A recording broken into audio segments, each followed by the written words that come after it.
qué se debe hacer para que esa relación esté lo más protegido el trabajador posible, pero a la vez también tiene que estar protegido la empresa. Lo primero, regular el teletrabajo. Significa que tenemos que tener un contrato de teletrabajo con la persona trabajadora, tenemos que tener confianza en que cuando una persona trabajadora está en su casa, está cumpliendo con su trabajo y que los datos de la empresa que tiene en su poder los está utilizando bien. Ya que somos autónomos y que podemos elegir nuestro trabajo y que en base a lo que nosotros creemos pagamos la cuota, el que me obliguen a pagar una cuota determinada por mis ingresos lo puedo entender, pero si yo soy consciente de que en base a lo que pague voy a recibir, creo que el propio autónomo tiene que ser consciente de que nuestra cuota de autónomos tiene que ir incrementándose poco a poco para que nuestra base de cotización y nuestra protección social sea mayor. Cuando tú montes un negocio tienes que tener un estudio de viabilidad previo, contando con que tienes unos gastos, una cuota de autónomos, unos gastos sociales, una protección de datos, etc. Una cuota de autónomos no echa abajo un negocio.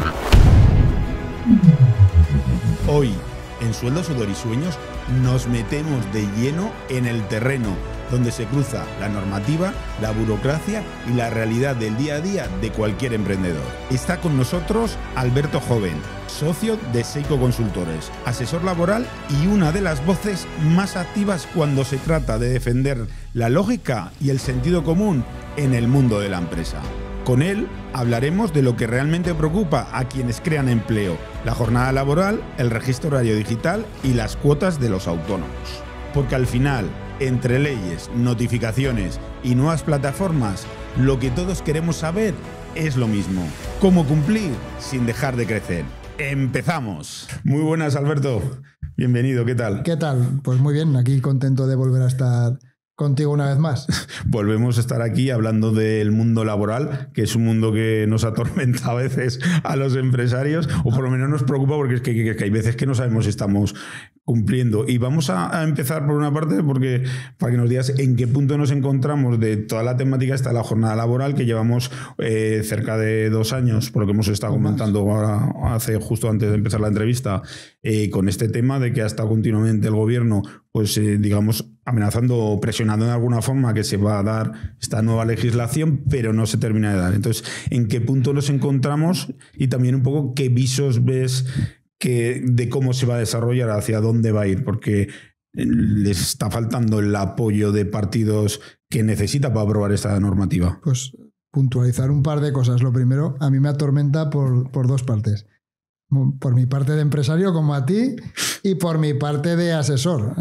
Mi tormento es diario. Y otra cosa que quería puntualizar, y es importante, porque estos vídeos se ven mucho y se buscan mucho, y estamos a final de octubre de 2025. Y quiero que conste en acta que estamos hablando a octubre de 2025, porque a lo mejor a mitad de noviembre del 2025 esto ha cambiado totalmente. Sí, sí. A fecha de hoy, octubre de 2025...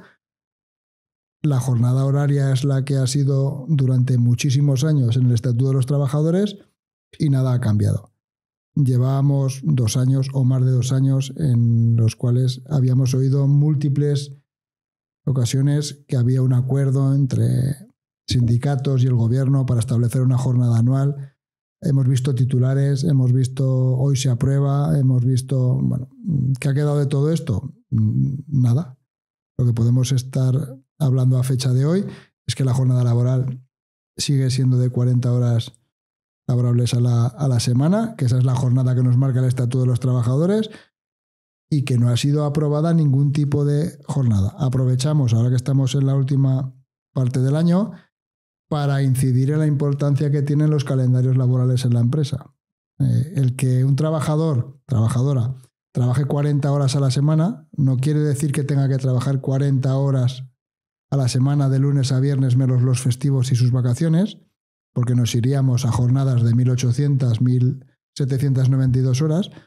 Y es súper importante, ahora que mucha gente, muchos empresarios y muchos trabajadores van a ver este vídeo, que nos vayamos al convenio colectivo de aplicación, que nos cojamos una Excel con los festivos del 2026 que ya han salido publicados en el Boletín Oficial del Estado, y que nos hagamos las cuentas del número de horas que debemos de trabajar. Porque si el convenio nos marca 1.760 horas y nosotros trabajando todos los días de lunes a viernes hacemos 1.792, pues hay 32 horas que tenemos que compensar o bien con puentes, o bien minorando la jornada de alguna forma en verano, Cualquier fórmula es válida, pero es importante ahora que estamos cerrando este 2025 hacer esos números para no tener sorpresas ni reclamaciones de trabajadores. ¿La empresa cómo lo debe afrontar? Porque al final, ostras, que te estén diciendo continuamente, porque ya no se hablaba de las 37,5, yo llegué a oír hablar ya de las 35. O sea, me refiero que ya habíamos dado el otro salto. Entonces, el empresario debemos tener un poquito de previsión. O sea, ¿hay alguna previsión de que esto en un espacio corto de tiempo se pueda dar este escenario? ¿O puede trabajar con tranquilidad el empresario sabiendo que el escenario que se va a encontrar va a ser este? Porque es que algunas empresas, y yo pongo por ejemplo en el caso de nuestras empresas, te afecta menos, lógicamente siempre te va a afectar porque al final por el mismo importe, por el mismo coste coste que vas a tener de salario del trabajador, te va a trabajar menos horas, pero te es más fácil cuadrar las cosas. Sí, correcto. Pero es que va a haber empresas que se estarían volviendo locas porque no veían cómo cuadrar esto. Mi recomendación a fecha de hoy es que para 2026, en principio, tranquilidad. En principio, tranquilidad, porque los números por número de diputados no dan a las determinaciones que quiere hacer, sobre todo Yolanda Díaz, que es la que más está intentando pulir este tema de las horas.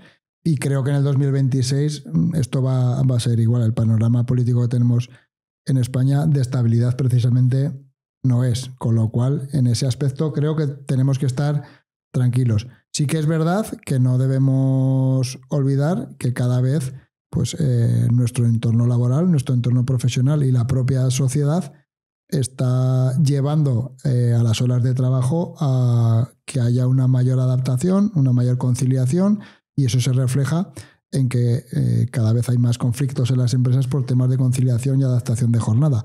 Sí que recomiendo flexibilizar en la manera de lo posible. Claro, si yo tengo una empresa con 50 trabajadores que hago mañana, tarde y noche a turnos, mi posibilidad de flexibilizar y de conciliar es mínima. Esas empresas son realmente las que tenían cierto problema a la hora de establecer nuevos turnos, porque cabe recordar que la jornada 37 horas y media en cómputo anual se nos iba a más o menos 1.710 horas. 1.710 horas son 50-60 horas menos al año de la media de los convenios. 50 o 60 horas menos al año por 50 trabajadores son muchísimas horas. Y muchísimas horas a cubrir por otros trabajadores.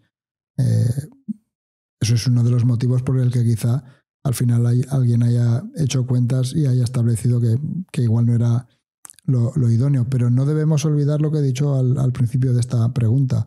La sociedad, nosotros mismos, estamos cada vez intentando conciliar más y es a lo que nos lleva. Con lo cual, para el 2026 podemos seguir igual. Lo puedo afirmar con total seguridad. Vamos a estar muy atentos y soy muy pesado con este tema, con las horas de convenio. Luego hay sorpresas. El calendario no vale con hacer tu calendario del 1 de enero al 31 de diciembre y marcarte los festivos en el calendario y las vacaciones, sino que hay que establecer pues, esas pautas para llegar a esa jornada y sobre todo tener en cuenta que cada vez más los trabajadores, las trabajadoras exigen medios de conciliación y de adaptación de jornada y que antes un trabajador en un mercado de trabajo en el que es muy complicado encontrar ahora mano de obra, antes un trabajador se cambiaba por 60 euros mensuales y ahora se cambia de empresa por un viernes por la tarde fiesta. Sí que ha cambiado la sociedad. Total. Está cambiando. Yo pienso que al final sí que es verdad que si tú estiras de un lado de la cuerda, tienes que aflojar un poco del otro lado de la cuerda, porque siempre estirar del mismo lado de la cuerda llega un momento que la cuerda no da. Sí.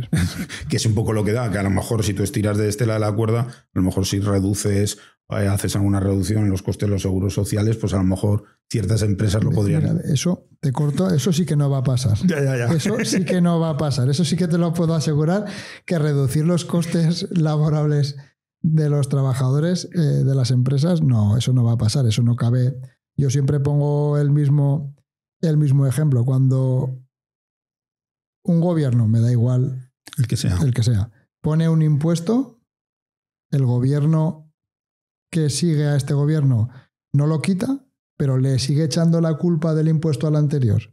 Si yo pongo un impuesto nuevo, le voy a echar la culpa y sale después Darío de presidente, Darío va a decir que Alberto puso un impuesto nuevo, pero Darío no lo va a quitar, porque a Darío le viene muy bien que Alberto haya puesto un impuesto nuevo y las arcas del Estado se benefician de eso. Impuestos tenemos que pagar y las cargas sociales son las que son y no van a ser menores. De hecho, el incentivo a la contratación, las bonificaciones sociales a la contratación cada vez son menores. Y ahí sí que hay un problema de inicio, porque la adaptabilidad al mercado laboral ahora cada vez es más complicada. Antes una persona que se incorporaba al mercado de trabajo en un periodo corto de tiempo podía estar adaptado a su puesto de trabajo, y ahora en la mayoría de puestos hay una cantidad de casuísticas muy elevada que una persona que se incorpora a cualquier empresa, tú eres empresario, le cuesta X meses hasta que consigue ese ritmo de trabajo que le permita a la empresa generar beneficio con ese trabajador. Hay un tiempo de transición. Siempre se tiene que adaptar pues un poco la filosofía de la empresa, pero también es un nuevo puesto de trabajo. Si tú eres, por ejemplo, si tú eres comercial, pues tienes que acoplarte al nuevo producto, a cómo quiere la empresa que lo vendas y a cómo lo va a recibir también el cliente objetivo. Por poner un ejemplo, el administrativo, pues exactamente igual, se va a tener que adaptar a un nuevo software desde el cual están gestionando pues toda la contabilidad de la empresa. Y esto va a ser así. El comercial que antes llevaba su libreta y su agenda y apuntaba los pedidos en esa agenda, pues ahora tiene que conocer un CRM, tiene que ir con su tablet con los productos, tiene que hablar con su director de marketing, con su director de compras, con su director de ventas.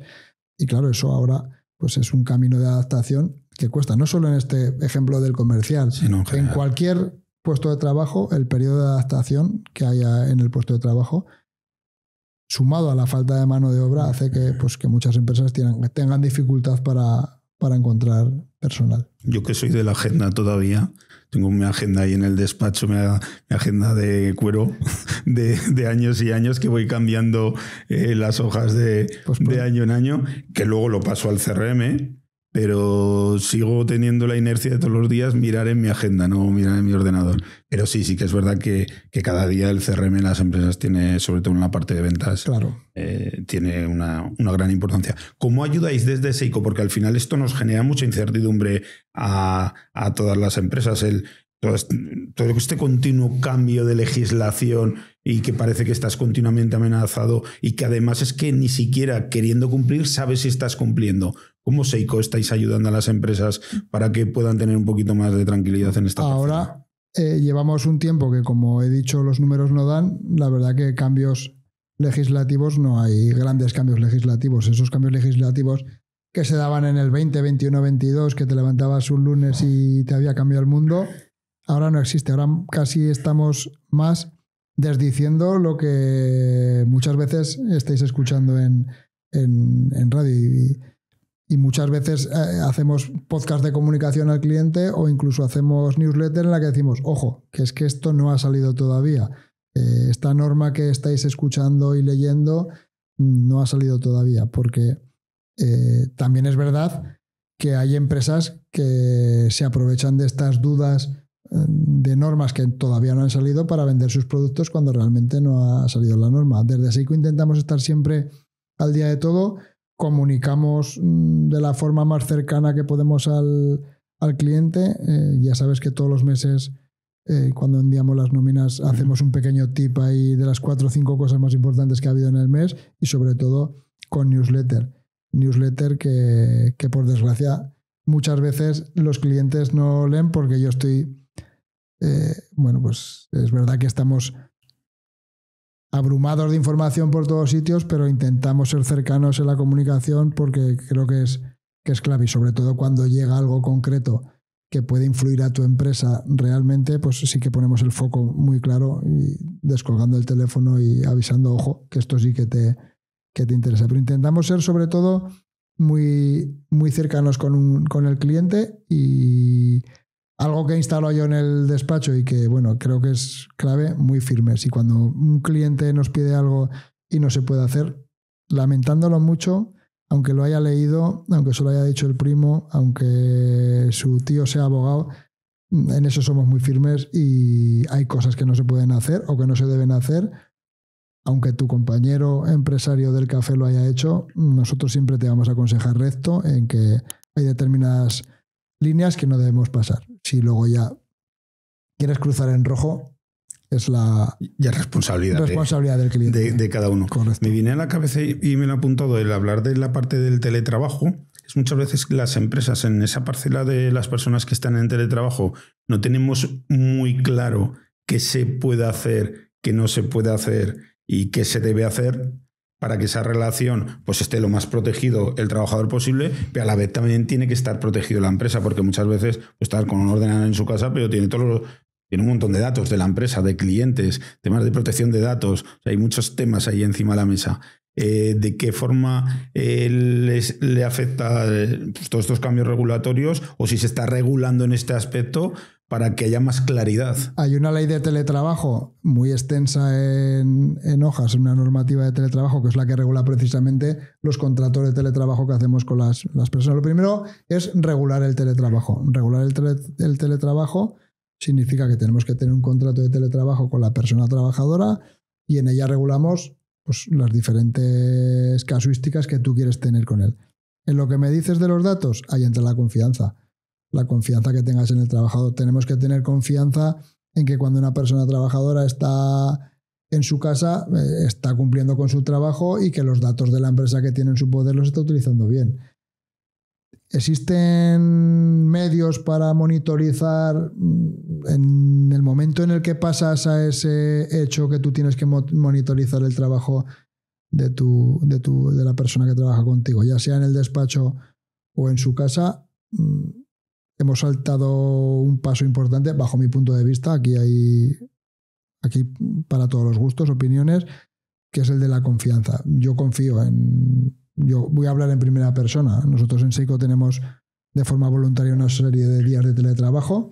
La gente también te digo que no lo suele coger, prefiere venir a la oficina. Yo también soy partidario, a mí también me gusta más trabajar en la oficina que en casa, pero yo no tengo ningún documento firmado lejos del legal que tengo que firmar con los trabajadores o del uso de datos de la empresa. Al final es confianza. Lo que sí que, como te digo, hay programas que te permiten la monitorización, programas que te permiten hacer un seguimiento del trabajo, pero choca lo profesional con lo personal y creo que la confianza es la base. ¿Que puede suceder que un trabajador se quede datos o que una persona trabajadora no cumpla con pero es que te puede pasar en el teletrabajo o en la oficina? Hay expertos escaqueadores, vamos a hablar, en la oficina o en su puesto de trabajo y están delante de ti y no están haciendo nada y a lo mejor piensas que... O sea, yo creo que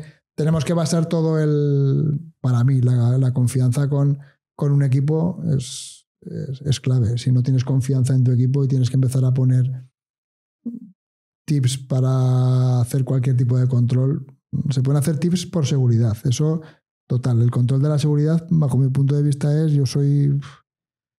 yo me conecto a veces el fin de semana en casa al servidor del trabajo solo por el hecho de ver que puedo conectar y que todo está en orden.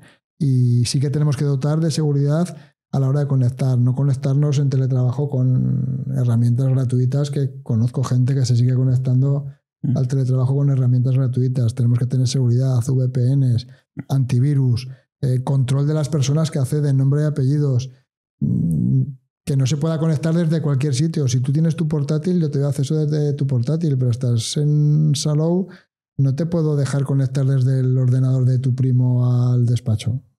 Solo desde tu portátil. Tu portátil es el que está identificado, es el que tiene la IP y es el que tiene el programa. Para mí, más que ese hecho que me decías, que para mí es la confianza la que trabaja, la seguridad es la que tiene que basar. Y precisamente de seguridad en la ley de teletrabajo se habla más bien poco. Se habla mucho de la ergonomía del puesto, de la luz, de tal, y de los gastos. Bien, los gastos son mínimos los que le tienes que pagar a la persona que está teletrabajando, pero concurren una serie de hechos para la empresa mucho más importantes que la silla que le compres al trabajador, si es buena o es menos buena, que es importante que sea buena, por supuesto, pero hay unos temas de seguridad que son mucho más importantes para la empresa que la propia confianza de que el trabajador se quede el teléfono de un cliente o un dato de la empresa. Sí.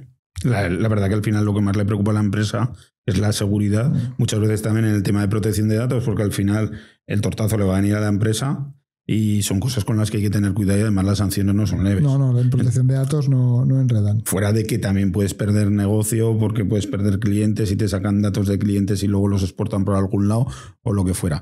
Vamos a ir en el segundo punto que quería hablar hoy, que es la parte del registro horario. Lo primero que quiero que hagamos es cuál es la realidad hoy y luego hablaremos de qué es lo que ha anunciado desde Trabajo la ministra y de qué forma nos puede afectar, pero volvemos a también que nos aclares si está aprobado o no está aprobado y la previsión que hay de que se apruebe en un espacio corto de tiempo. El registro horario, que para los tiempos parciales ya existía, creo que desde el 2015, bueno, el Estatuto de los Trabajadores ya nos decía algo, pero en 2015 creo que fue los tiempos parciales ya tenían la obligación de registrar su jornada horaria y que se le entregara el horario junto con la nómina. Eso ya hace 10 años de eso. Luego en 2019 creo que fue, ya el registro horario se pone un poco más serio y fue pues el chollo para las empresas que vendían aparatos de todo tipo para fichar, y es verdad que la Inspección de Trabajo ha puesto cierto hincapié en que esos registros se cumplan, y a mí me parece perfecto que todos juguemos con las mismas condiciones y que si yo hago X horas, mi competencia haga X horas y que los trabajadores y las trabajadoras cumplan con su jornada. Con el famoso criterio de las 37 horas y media también se colaba por ahí el registro telemático. Como esto se vino abajo, al día siguiente ya tenían una propuesta de ley para ese registro famoso telemático. Eso no ha llegado a nada. Hay una propuesta, sigue en un proyecto de ley que no va a tener los apoyos suficientes para aprobarse, pero que además tiene un desarrollo muy complicado. El papel lo soporta todo. Tú y yo podemos escribir ahora una normativa sobre el registro telemático tranquilamente y bueno, pero eso hay que ponerlo en marcha. Estamos en Aragón. Aragón es una de las zonas donde el medio rural está perdiendo cada vez más población, donde los pueblos cada vez tienen menos medios. Yo, pues bueno, si me sigues por LinkedIn y por ahí, pues verás que lucho a veces lo defiendes mucho. A defender mucho. Cuando yo tengo clientes en Soria, cuando voy de Soria a mi pueblo por trabajo, hay un área de 35 o 40 kilómetros sin cobertura. Seguro que lo primero que necesitan esos pueblos antes de que haya un registro telemático es que puedan tener cobertura las personas que viven en esos pueblos. Hay personas mayores que cuando se ponen enfermas no pueden llamar por teléfono porque en el móvil no tienen cobertura. Yo creo que es más importante eso que registrar la jornada de los 3 trabajadores que tenga una empresa en un pueblo pequeño. Ese es uno de los principales problemas que veo, que toda España no tiene cobertura y que ese registro telemático y que vaya directamente, que pueda estar a disposición de la inspección, a mí es una utopía y es algo que es imposible, además de que creo que estaríamos monitorizados a todas las horas por el Estado y tampoco lo veo lógico. Creo que en el 2019 se instauró una idea que no era mala, que no se ha desarrollado como se tenía que haber desarrollado y que si ahora nos enfrentamos al registro telemático sin tener bien hechos los registros como se venían haciendo, vamos a saltar a otra cosa que se va a hacer todavía peor. Porque el registro en papel es válido, sigue siendo válido. El registro en papel, tú puedes tener tu hojita de trabajo mensual y yo he tenido verdaderas discusiones con clientes. 2 segundos cuesta poner la hora en la que entras a trabajar y 2 segundos cuesta poner la hora a la que sales de trabajar. Y 1 segundo firmas. Con 5 segundos al día estás cumpliendo con tu registro en papel. Lo que no puedes hacer es pues lo que hacen muchas empresas. En inspección de trabajo me encuentro cuando voy, pues bueno, registros de todo tipo.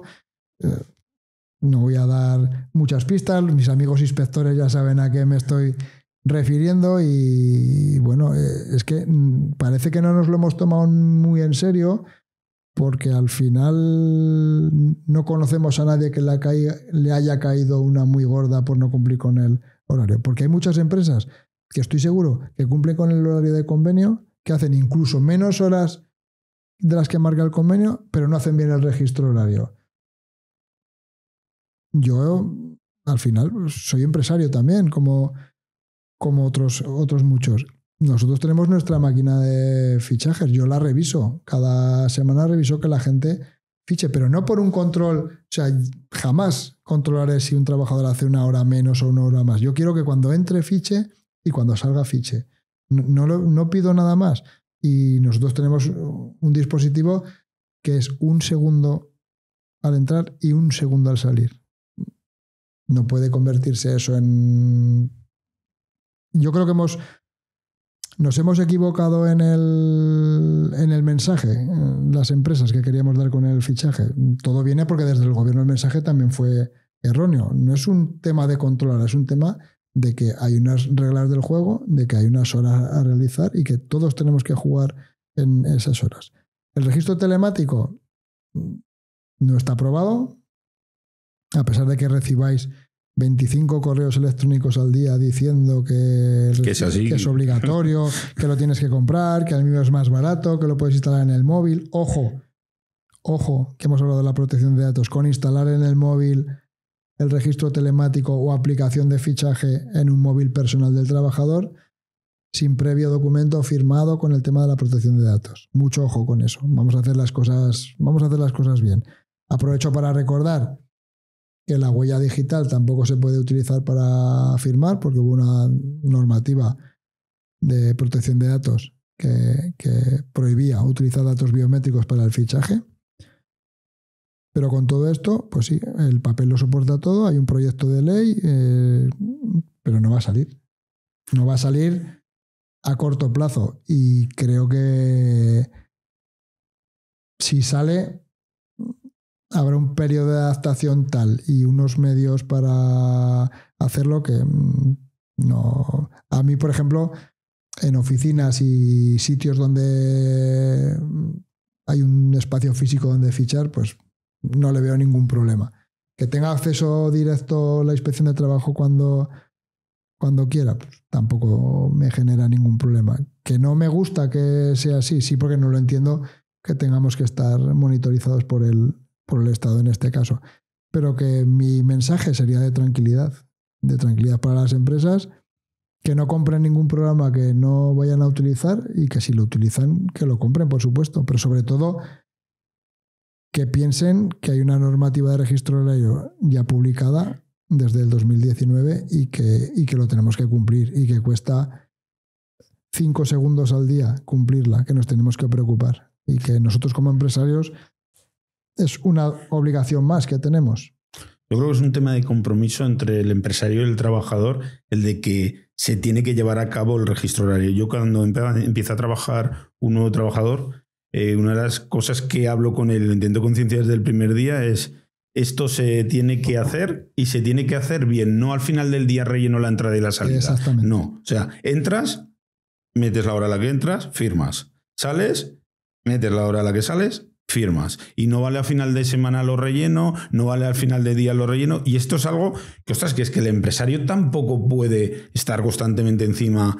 A ver, ¿has llegado? ¿Has firmado? Bueno, podemos estar, porque al final nos dirían que estamos acosando al trabajador. Claro, ¿sabes? Pero es porque, te lo he dicho en mi... nos hemos equivocado en el mensaje. Si haces eso, que dices tú, no. Parece que estás controlando al trabajador si hace las horas o no. El registro horario es una herramienta que después nos pueden requerir en inspección para saber si un trabajador ha fichado. El 80-90% de las inspecciones, el inspector, si se lo mandas en papel y le mandas un año en papel, no se suma las horas que ha hecho. Quieren ver que se cumple el registro, que se está fichando en la empresa. Y no se cree nadie que tú le presentes el registro de Darío y todos los días haga de 8 a 3, de 8 a 3, de 8 a 3, de 8 a 3. Un día llegarás a las 7:58 y otro a las 8:06. Y otro día habrá atasco y llegarás a las 8:17. Y otro día tendrás que ir al médico y habrá salido a las 14:25. Vamos a hacer... Pero es que es una cosa muy sencilla de hacerla bien. Y el mensaje no lo hemos hecho bien ni posiblemente ni la norma ni las empresas. Y yo me canso también de cuando tengo una inspección y me entregan registros horarios en los cuales todos los horarios de todos los trabajadores son idénticos, pues los inspectores ya saben que eso está o manipulado, o hecho antes, o hecho después, y nos cuesta muy poco hacerlo bien. O sea, la diferencia entre hacerlo bien y hacerlo mal, te da igual poner de 8 a 3 que de 7:55 a 15:05. Te da exactamente igual. Y en el tema de telemáticos hay varias cosas que no me gustan. La primera es el coste, porque tenemos que asumir un coste para hacer telemático algo cuando se puede hacer en papel firmado por ambas partes, porque al final el registro horario va firmando el trabajador, pero al final del documento del mes se debe firmar la empresa y debe firmar otra vez el trabajador, como que lo certifica. Correcto. Que todo eso está correcto. Por un lado el coste. Segundo, ostras, ¿y si un trabajador no se acuerda de fichar cuando se va? Eso porque eso puede pasar. Eso, pero nosotros muchas veces. Nosotros no somos muchos en el despacho. Pero bueno, este fin de semana tuve que mandar... Yo lo reviso. Pues soy un poco friki y reviso porque me gusta que la gente lo haga. Este domingo tuve que mandar un correo el lunes a 2 personas, pues porque el problema del fichaje telemático... del fichaje electrónico, perdón, no telemático, que cuando tú fichas la entrada y no fichas la salida, al día siguiente cuando tú entras, estás fichando la salida del día anterior. Con lo cual se supone que has estado toda la noche trabajando. Y cuando sales a las 4, estás fichando la entrada. Y si no te das cuenta de lo que pone en la pantallita, entrada o salida, puedes hacer un bucle de estar 5 días, cuando entras estás saliendo y cuando sales estás entrando. Entonces, pero es una cuestión de tiempo, quiero decir. Es tan fácil cuando tú nosotros firmamos con un llavero, acercas el llavero a la máquina y te pone registro de entrada o registro de salida. Es verdad que la gente pues no se fija y que puede pasar que se olvide alguien de fichar, eso por supuesto. Pero yo prefiero que alguna vez se olviden de fichar y que fichen todos los días y que fichen cuando lleguen. Y si uno llega 5 minutos tarde o 5 minutos antes, pues que no pasa nada. Que yo no... Lo que no debemos, o creo que no debemos utilizar el registro es para fiscalizar el trabajo. El trabajo tiene que salir y si una persona tiene que dejar a su hijo en el colegio y viene el autobús tarde y llega 7 minutos tarde, pues ha llegado 7 minutos tarde. Quiero decir que creo que no está en la fiscalización del tiempo, pero sí en el control. Más que nada, pues nos lo requiere la norma y nos lo requiere la inspección. Y luego está la tercera pata, que tú la has tocado ya, que es de que esto vaya en vivo y en directo constantemente a trabajo. Y es de, a ver, yo no tengo nada que esconder, pero tampoco creo que se me tenga que estar fiscalizando en tiempo y forma. Eso tampoco lo entiendo. Eso realmente tampoco conozco sí, lo puedo entender, el trasfondo que en ese tema, y supongo que será por el tema de las horas extras que hacen los trabajadores, horas extras que si no las hiciesen muchos trabajadores no querrían esos puestos de trabajo en muchas ocasiones, pero no es un tema sencillo, pero en definitiva el registro telemático con comunicación directa a la inspección de trabajo no está aprobado a fecha de hoy, o sea que el que quiera comprar un programita de fichaje que lo compre porque lo va a necesitar, pero no porque a fecha de hoy sea obligatorio. Y luego quiero tocar una parte que es las horas extraordinarias, que las has tocado tú, que por un lado en esa norma, aquí quiero que nos digas, que nos lo bajes a tierra, cuál es la realidad hoy y luego qué es un poco lo que dice la norma. La norma al final quiere poner un tope en el tema de las horas extraordinarias y hay una cosa aquí que no entiendo, es de si una persona quiere trabajar más horas extraordinarias porque necesita más dinero en su casa, porque se quiere comprar algo como ha sido así toda la vida. No entiendo muy bien por qué se lo quieren limitar. Pongo de antes que en ninguna de mis empresas ningún trabajador hace horas extraordinarias. Nosotros en todas tenemos horario cerrado y saben que si hay algo que se les ha quedado en el tintero lo tienen que seguir al día siguiente y así no existe el problema de horas extraordinarias arriba, horas extraordinarias abajo. Normalmente el tema de las horas extraordinarias viene más dado en la industria y en determinados servicios que es difícil de de cortar, porque si yo tengo un servicio técnico que arreglo temas de hostelería y a un bar se le estropea una cafetera, vamos a poner, y me tengo que ir a Tudela, es una localidad que no sé por qué, siempre pongo de ejemplo para todo. Me voy a Tudela a arreglar la cafetera y resulta que la jornada de ese trabajador acaba a las 6 y a las 6 todavía no he terminado de arreglar la cafetera, yo no le puedo decir al señor del bar, mañana vuelvo a las 8. Tendré que irme cuando haya finalizado el trabajo de reparar esa cafetera. Y si he acabado a las 8:30, he hecho 2 horas y media para desarrollar un trabajo. Y es posible que al día siguiente, a las 8 de la mañana, ya haya quedado en otro sitio para arreglar otra cafetera o cualquier otro elemento. Sí. Ese hecho, bien defendido, imputando las horas y demás, pues puede ser hasta entendido en determinadas ocasiones por la inspección de trabajo. Sobre todo las horas extras estuvieron muy vigiladas porque se suponía que si tú estabas continuamente haciendo horas, se supone que podías contratar a otra persona para evitar que la empresa hiciese tantas horas extras. Pero en este caso, contratar a otra persona que trabaje no evitaría el que el señor de las 6 de la tarde tenga que estar acabando la cafetera.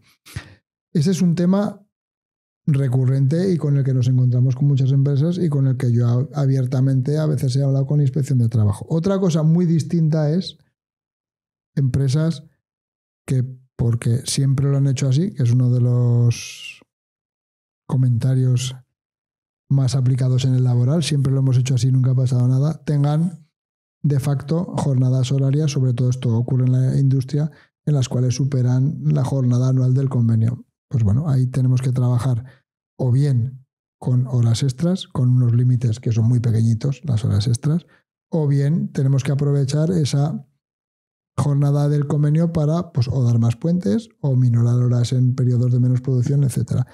Pero las horas extras son un tabú y hay gente que si no hace esas 10 horas extras a la semana, que le suponen eso que has dicho tú, de X más al mes, pues a lo mejor rechazan un trabajo.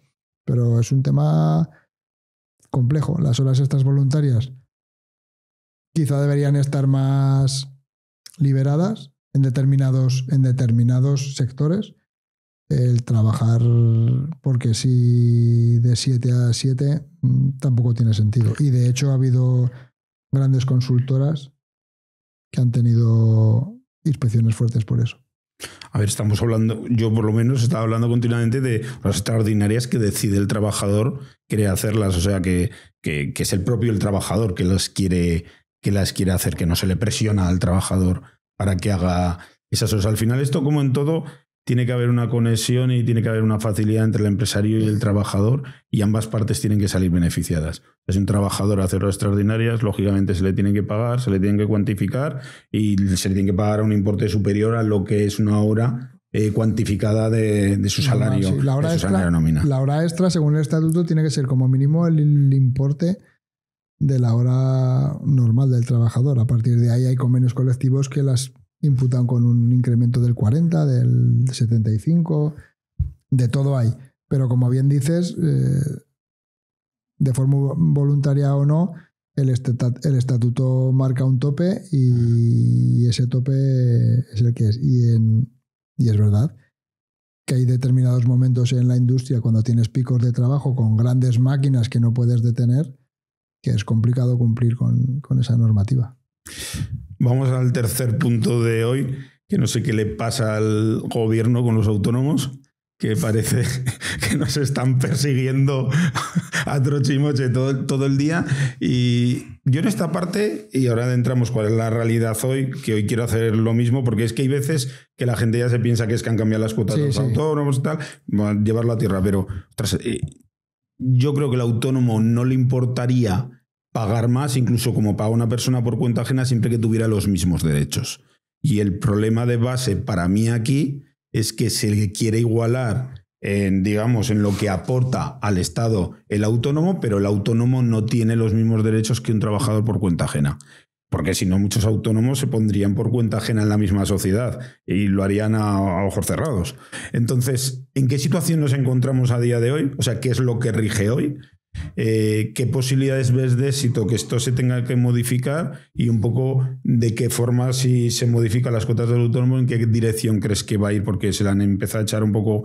Porque claro, la fisionomía que tiene a día de hoy, los apoyos que tiene el gobierno, hay dos partidos que son de tendencia contraria a la de ellos, que van a tener una tendencia más a proteger pues a la base empresarial de sus comunidades autónomas.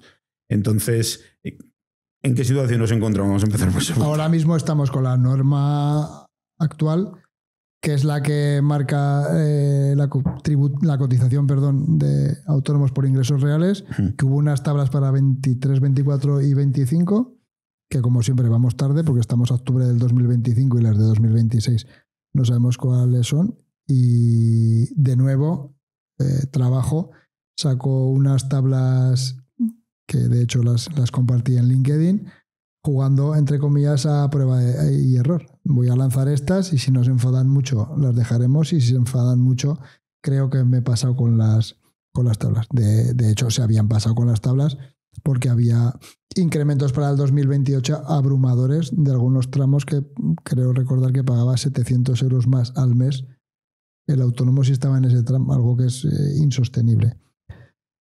Ahora mismo seguimos con la normativa y estamos con los tramos de 2025.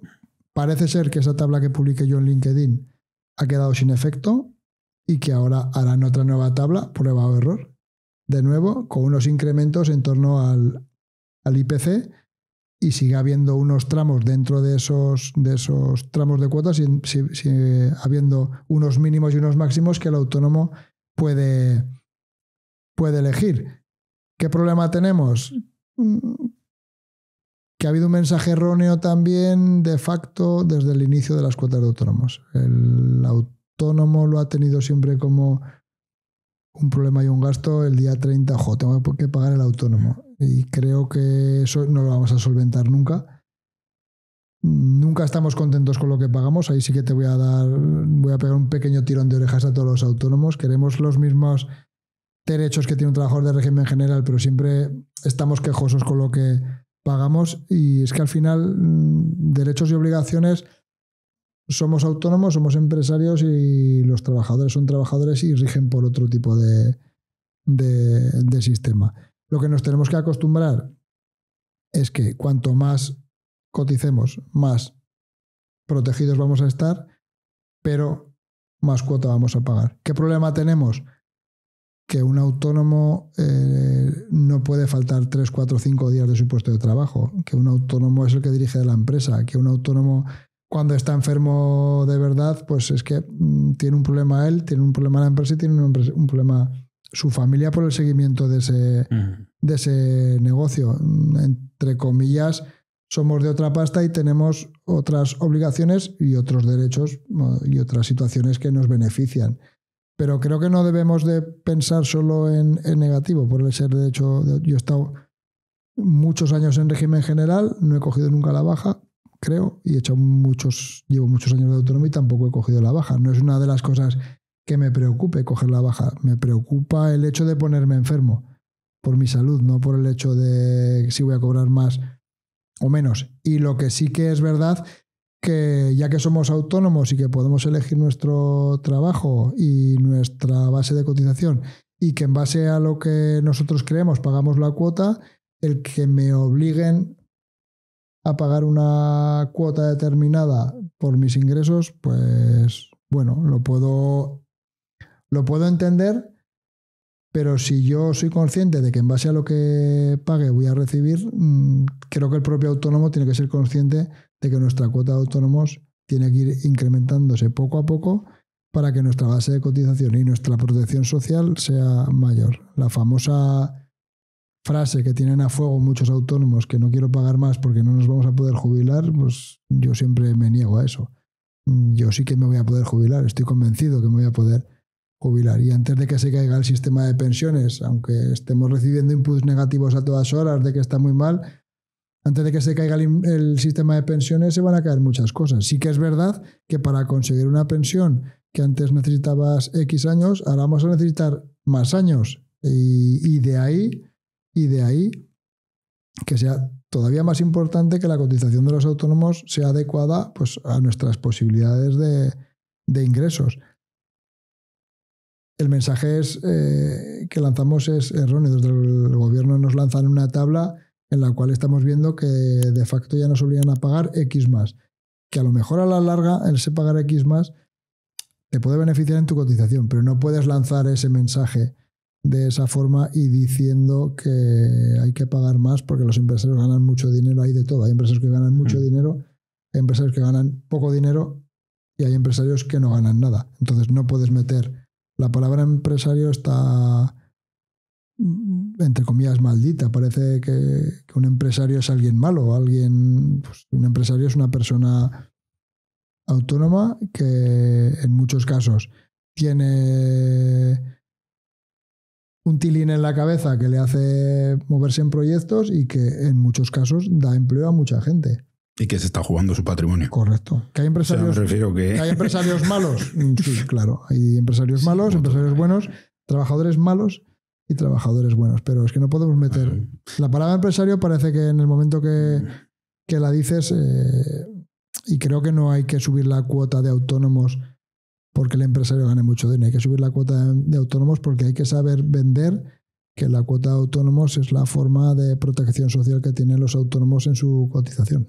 Luego es que cuando hablamos de autónomos tenemos que hablar porque mucha gente, autónomo es una empresa y bueno, el tío que tenemos aquí debajo que es cliente mío, que tiene una tienda de recambios de telefonía móvil, que ayer estuve hablando con él y que me dijo que el mes de octubre le estaba yendo como el culo, ese tío es autónomo. Y el tío que tiene una empresa con 100 trabajadores también es autónomo. Correcto. Entonces estamos hablando que muchas veces lo globalizamos porque salió hablando, no me acuerdo de qué sindicato era, diciendo que es que los autónomos estaban ganando mucho dinero. Y es de, bueno. Es bueno. Lo que te acabo de decir. Hay bueno, empresarios que ganan mucho, sí, empresarios que ganan poco y empresarios que no ganan nada. También es verdad que hay un cierto desconocimiento aquí con el tema de las cuotas de autónomos. Tenemos la posibilidad de cambiarlas 6 veces al año. Si a este compañero tuyo, conocido tuyo, cliente, le ha ido mal en octubre, tiene la posibilidad del 31 de octubre cambiarse la base para en noviembre y diciembre pagar un poquito menos. Regular. Eso es una posibilidad que tenemos, que no lo hacemos. Los autónomos de nuestro despacho habrán cambiado un 0,3% de autónomos habrán cambiado su base a lo largo del año. Aparte de que les informamos mucho del tema de las regularizaciones, del tema del... Ojo que en base a los ingresos netos deberías de adaptar. Pues es como que la cuota de autónomos es algo que a los empresarios nos molesta a todos. A mí me sucede ahí que era como tú tenías ahí, no es un derecho, sino que tú tenías una maniobrabilidad de decir, yo decido pagar pues menos de la cuota de autónomos, tengo que ser consciente que lo que voy a recibir, porque se supone que vamos a cobrar una pensión, va a ser inferior, esa es la clave. Pero tengo la posibilidad de poder invertir o de poder generar recursos de otra forma en la que yo crea que le puedo sacar más rentabilidad que si yo estoy aumentando mis cuotas de autónomo. Lo digo yo a nivel personal. Sí, pero es que a mi molestia es esa, es de si no me igualas los derechos, que no me los vas a igualar en la vida, porque no me los quieres igualar, ostras, déjame margen, ¿sabes? Déjame margen para que me busque la vida. Es un poco la queja, y yo hablando con autónomos, en algunos casos les sucede eso. Pero ojo, que también oigo a muchos autónomos que cometen un fallo muy importante, que es de intento pagar lo menos posible la cuota de autónomos, pero no me busco la vida por otro lado. Y entonces es de, vas a tener un problema. Claro. Pero es que ese segundo punto, hay un porcentaje muy alto de ese segundo punto. Por desconocimiento, sí. Cuanto menos pague, mejor, porque al final tengo que pagar el autónomo, que se dice vulgarmente, tengo que pagar 312 euros, joder. Pero es que tienes que pagar 312 euros porque es tu protección social de la cotización en futuro. Y si mañana tienes un accidente de tráfico y estás X meses de baja, tú vas a cobrar en base a lo que estás cotizando. Muchos autónomos, muchísimos autónomos que tenemos en el mercado laboral tienen menor cotización que cualquiera de los trabajadores que tienen empleado en su... Pero muchos, me estoy refiriendo a un porcentaje altísimo. Y yo intento reconducir eso y explicárselo. Y que sí, que tú puedes elegir tu forma de cómo gastas tu dinero a la seguridad social. Eso te lo compro, pero siempre y cuando tengas un proyecto. Y ahora mismo, tal y como tenemos, es verdad que esos tramos que anunciaron para 2026 eran bestiales en algunos momentos, bestiales. Pero es verdad que los que tenemos ahora son adaptables, que una persona que gana más de 6.000 euros al año tenga una cuota mínima de 500 y algo, yo creo que es adaptable.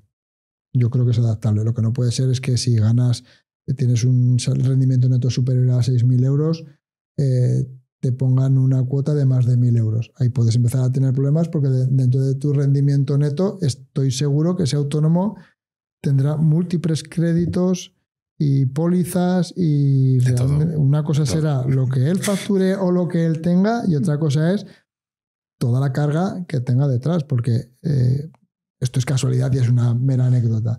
Ahora con esto de que en las bancas electrónicas nos permiten en una banca electrónica agrupar todos los bancos que tenemos, el otro día conté 8 seguros. Entre seguros de vida, de accidentes, de la póliza, de crédito, de tal, tengo 8. O sea, cuando tú tienes 8 seguros y quiere decir que de las empresas que tienes, en todas absolutamente tienes ahí algo que te dice el banco, ojo que si se nos muere, por lo menos que cobremos la deuda que tiene con nosotros. Con lo cual, eso se tiene que dar cuenta la gente también, que un empresario bueno, malo o regular, tiene su patrimonio en muchos tantos por ciento al servicio de su empresa. Y un fallo de su empresa a futuro puede ser un problema grave para ese. Pero dicho esto, y este mensaje va un poco más por los... Vamos a estudiar nuestra cuota de autónomo, vamos a preguntar al asesor. La única pregunta que recibimos es cómo podría pagar menos. Es que no tenemos, ese no es el mensaje. Es que ese mensaje, como desde que se nació la cuota de autónomos, está mal emitido el mensaje, es un gasto y no vemos por ningún sitio. Y no cobramos, es que yo nunca voy a cobrar la baja, es que nunca vas a poder ponerte enfermo y tienes que ser consciente de que tienes una empresa, tienes que dirigir una empresa, tienes que estar al servicio de tu empresa y si te pones enfermo, el menor problema que tienes va a ser tu empresa, porque si tienes que coger la baja de verdad es que tienes un problema de salud grave y entonces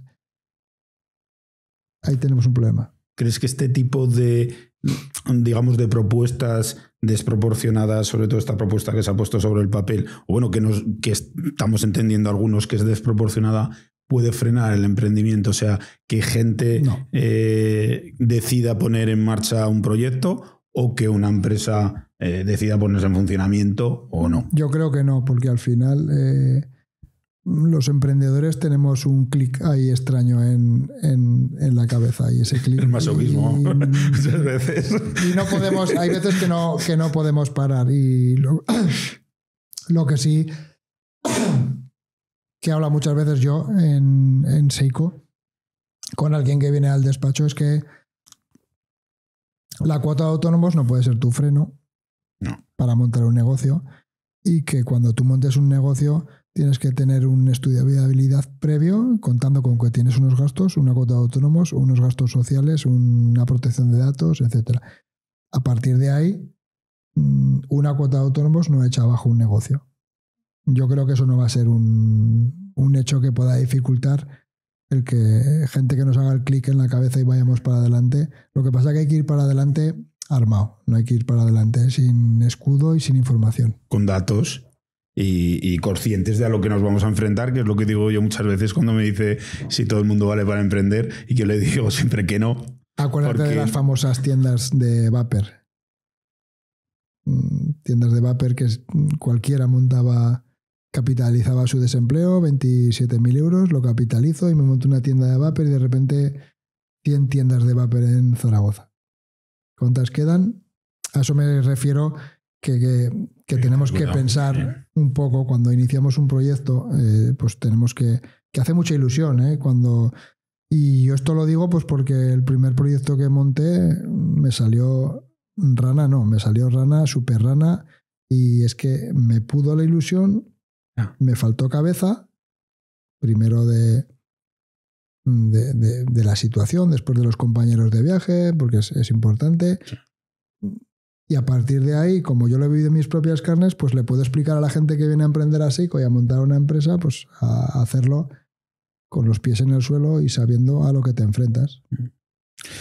Te quiero lanzar un guante para el próximo día que nos veamos, porque no sé si fue ayer o antes de ayer, te vi un post que me pareció que puede ser una temática que falta mucha información en muchos empresarios de pequeñas empresas principalmente y muchos autónomos que contratan en referencia pues a dudas que os hacen en la asesoría laboral, en el despido de trabajadores. Ya sé que no es un tema muy agradable, pero creo que es un tema que a lo mejor podríamos ayudar a muchas personas porque el concepto es equivocado normalmente cuando tú mantienes la conversación. Y yo no soy un gran conocedor, pero al final sí que sabes un poco lo que puedes hacer y lo que no. Y al final, pues después de tantos años y teniendo varias empresas, pues te has visto en situaciones y ves un poco cómo se van a ir desarrollando. Entonces te lanzo el guante porque es una conversación, yo creo, larga esa de qué cosas hay que tener en cuenta, qué cosas se pueden hacer, qué cosas no se pueden hacer, qué cosas hay que tener cuidado porque se pueden meter en un problema importante en la empresa. Pues recogido el guante y además era importante comunicarlo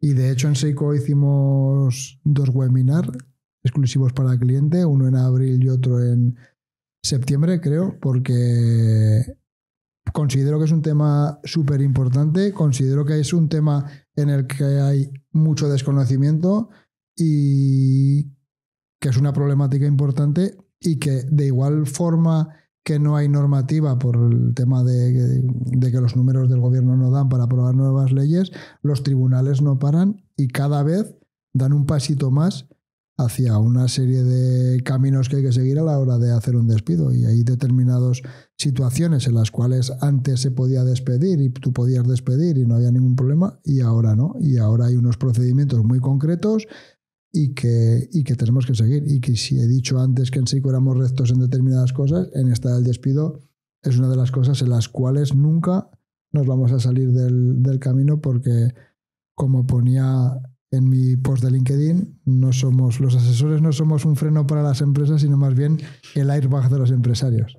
Sí, al final vosotros lo que queréis evitar es que el empresario se meta un tortazo. Exacto. O sea, así de claro. Y yo tengo confianza con determinados clientes y a veces les he dicho que no te lo hago y es que no te lo voy a hacer. Y otras veces pues me cuesta más convencer al cliente de que parece que yo sea el que no quiero que se hagan las cosas como no. Pues yo entiendo al cliente perfectamente, me pongo en su lugar, me pongo su camisa, pero me tiene que escuchar y me tiene que dejar asesorar por el camino que tenemos que ir.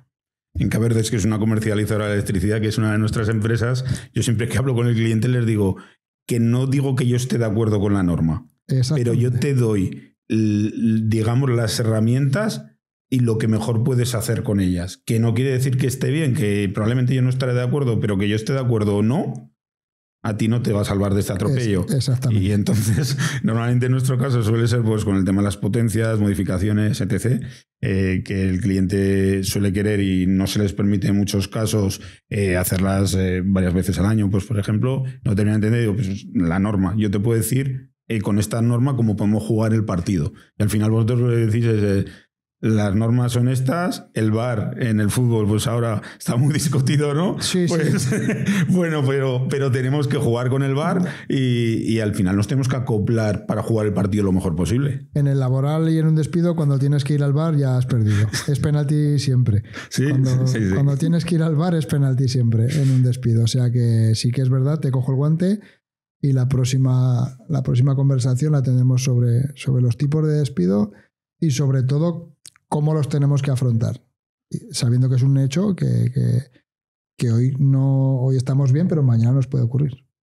Yo creo que un poco el resumen de hoy y muchas de las cosas que hemos ido tocando es que detrás de cada obligación, detrás de cada ley que nos quieren imponer, hay dos partes que quieren vivir y trabajar en paz, normalmente. O sea que normalmente hay un trabajador y una empresa que lo que quieren es simplemente trabajar en paz, poder desarrollar su trabajo, la empresa generar recursos para poder mantener el proyecto y el trabajador llevar dinero a su casa. Esa es la clave de todo y sería Y sería bonito poder conseguir eso, y en un alto porcentaje de personas y de empresas es así. La conflictividad, pues bueno, va creciendo. Pues muchas veces la conflictividad crece por desconocimiento de ambas partes. No porque hay veces que estamos ante conflictos con trabajadores por cualquier cosa, por horas, por jornada, por vacaciones, que el propio desconocimiento de ambas partes generan un conflicto. Y creo que ahí tendríamos que estar un poco más duchos, informarnos y no buscar por buscar y preguntar a la persona adecuada. Muchas gracias, Alberto. Yo creo que hoy han podido sacar, además en temas que son muy de actualidad, sus propias conclusiones, que hemos hablado de temas como con la jornada laboral, que era algo que inquietaba, el tema de los horarios y que cómo está la legislación hoy en día, y también el tema de las cuotas de autónomos, que en las últimas semanas a los autónomos nos ha removido un poco por dentro. Si te das cuenta, hemos sido expertos periodistas porque hemos hablado de 3 normas que no están publicadas y es lo que viene llenando los periódicos y noticias últimamente. Sobre todo por eso hemos querido llevar un poco a tierra, decir, a día de hoy es así. Exactamente, eso es clave, para dar tranquilidad. Que sepa la gente realmente lo que está publicado y lo que no. Y que puede ser que vaya hacia este camino y también tenéis que estar preparados. Sí, claro, por supuesto, por eso he dicho al principio que estamos en este podcast. Se graba en octubre de 2025. Eso es muy importante porque dentro de 15 días igual todo lo que hemos dicho en este podcast se tendría que haber dicho de una forma totalmente diferente. Exactamente. Muchas gracias, Alberto. Un placer. Muchas gracias. Un abrazo.